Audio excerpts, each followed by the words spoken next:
Assalamu alaikum, I'm Aisha and you're watching Samaa News. Here are today's headlines.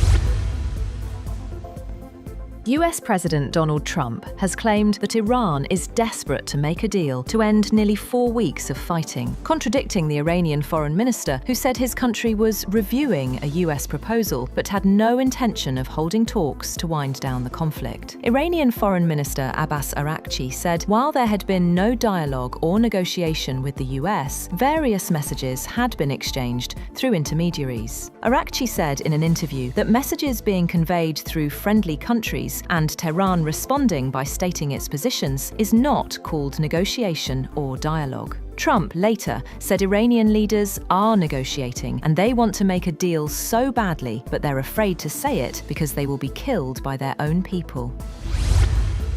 Moreover, Iran has told intermediaries that Lebanon must be included in any ceasefire agreement with the United States and Israel, linking an end of the war to a halt to Israel's offensive against Hezbollah. Iran's press TV cited an Iranian official saying Tehran wanted any deal with the United States to secure an end to the war, both on Iran and other resistance groups in the region. 6 regional sources familiar with Iran's position said Tehran had informed mediators as early as mid-March that it sought a deal that would also stop Israel's attacks on Lebanese armed group Hezbollah. Iran's parliament speaker Mohammad Bakr Kalibaf has said that enemies are preparing to occupy one of Iran's islands with the support of a regional country. In a social media post, the speaker warned that any such move would trigger continuous and relentless attacks on the vital infrastructure of that regional state. Kalibaf also said that Iranian forces are closely monitoring all developments. The United States has reportedly delivered a 15-point plan to Iran to end the ongoing Middle East conflict, with Pakistan's army chief acting as a key intermediary. Officials briefed on the plan say it addresses Iran's ballistic missile and nuclear programs, a halt to enrichment of nuclear material on Iranian soil, suspension of funding for regional proxy groups, establishment of a free maritime corridor in the Strait of Hormuz, and a potential ceasefire to allow detailed negotiations. Meanwhile, Iran has reportedly set its own conditions, including guarantees against future attacks, compensation for war-related losses, and full control over the Strait of Hormuz.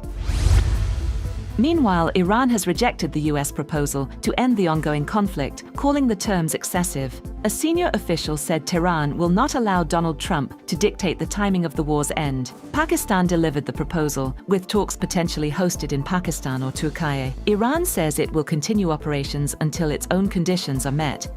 Earlier, a senior Iranian official claimed that Pakistan delivered a proposal from the United States to Iran, and either Pakistan or Turkey could be venues for discussions to de-escalate the war in the Gulf.